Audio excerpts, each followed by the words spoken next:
지금 말씀드린 것처럼 강제력을 사용하게 될 경우에 여러 가지 문제가 생기거나 강제력이 갖는 어떤 효력에 있어서 한계가 분명합니다. 그럼에도 불구하고 어쩔 수 없이 어쩌면 강제력을 쓸 수밖에 없는 그런 상황이 나타날 수가 있습니다. 크게 세 가지 될 수가 있는데요. 첫 번째는 기본 질서 유지라는 것이죠.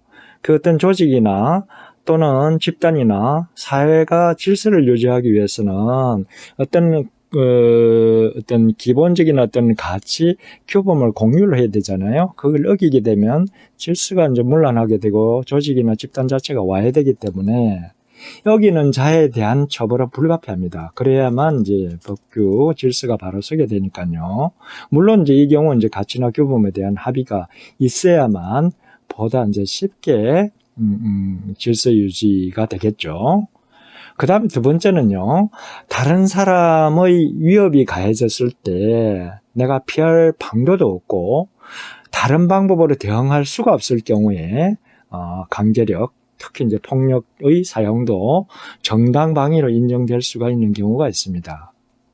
그 다음 세 번째 위급 상황인데요. 특히 자기 판단력이 떨어지는 어린이라든지 노약자들이 위험한 상황에 인 줄도 모르고 행동을 하려고 할 경우에 그걸 막기 위해서는 어쩔 수 없이 강제력을 쓸 수밖에 없겠죠. 이런 세 가지 경우 강제력은 불가피하게 써야 되는 경우니까 이것마저도 부정할 수는 없을 것입니다.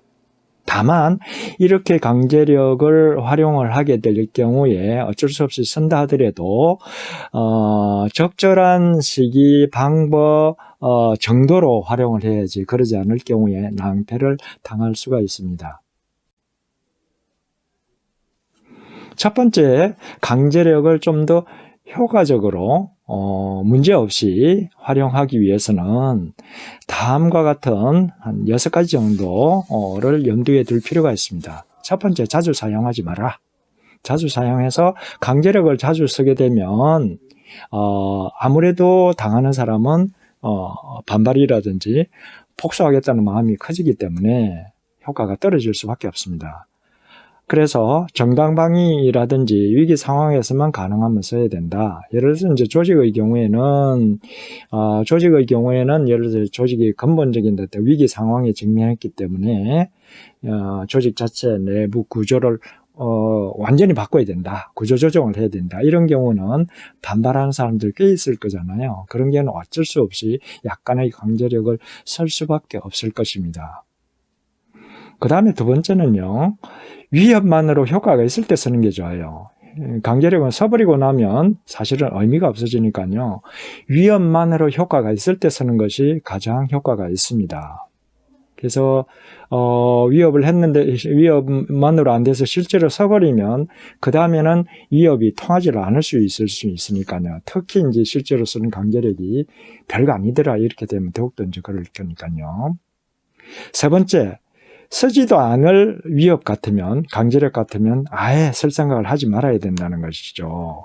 그래서 만약에 강제력을 쓴다 그러면 진짜 상대방이 듣지 않을 경우는 쓰겠다라는 생각을 가지고 써야지, 그래야 상대방이 쓸 것이라고 믿을 수도 있을 테니까요.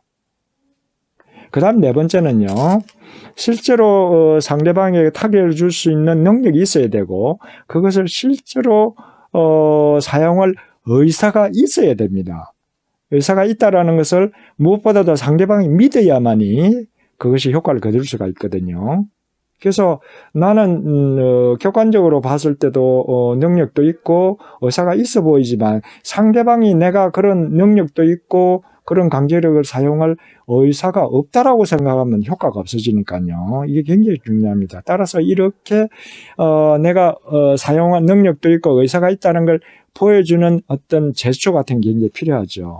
스페인 탐험가 헤르난 코르테스 같은 경우에는 멕시코를 점령할 때 이 멕시코를 점령하지 않으면 우리는 절대 안 돌아간다는 걸 보여주기 위해서 배를 불태워버렸거든요. 타고 온 배를 태워버렸고요. 치킨 게임 아시죠? 마주보고 달리는 거예요. 먼저 피하는 사람이 패자가 되는 것이죠. 저는 이런 경우에 나는 절대 피하지 않는다는 것을 보여주기 위해서 핸들을 뽑아버리는 거예요. 그럼 상대방이 뽑는 걸 봤으니까 저 양반 완전히 끝까지 오겠구나 하는 것을 보게 되는 거죠. 즉 경기를 게임을 끝까지 하겠다라는 의지를 보여주는 것이라 상대방에게 위협이 실질적인 효과를 거둘 수가 있다는 거죠. 그 다음 다섯 번째 잘 아시는 바입니다. 처벌을 하든지 하게 될 경우에 일관된 어떤 기준을 적용을 해야 된다. 누구에게나 똑같이 이제 적용을 해야 된다라는 것이죠. 그래야 그 다음에 이제 다른 사람에 대한 효과가 나타날 수 있으니까요. 그 다음 여섯 번째는 처음부터 너무 세게 주면 그 다음 게 이제 점점 힘들어지니까 처음에는 가볍게 했다가 상대방이 하는 거에 따라서 점점 수위를 높이는 것이 낫다.